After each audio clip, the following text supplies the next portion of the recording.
22 سال میں اسلام اخلاق مصطفیٰ سے،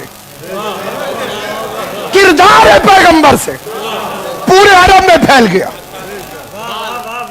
900 سال ہندوستان میں حکومت رہی، یہاں کیوں نہ پھیل سکا؟ یہ فکرہ سمجھ میں آ جائے تو دین سمجھ میں آ جائے گا۔ جو پھیل گیا تھا وہ دین تھا، جو نہیں پھیلی وہ حکومت تھی۔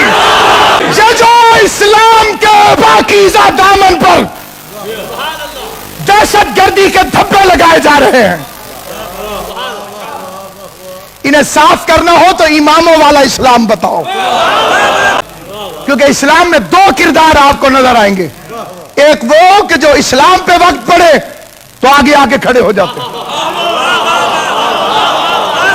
اور ایک وہ کہ جب ان پر وقت پڑے تو اسلام کو آگے کھڑا کر دے۔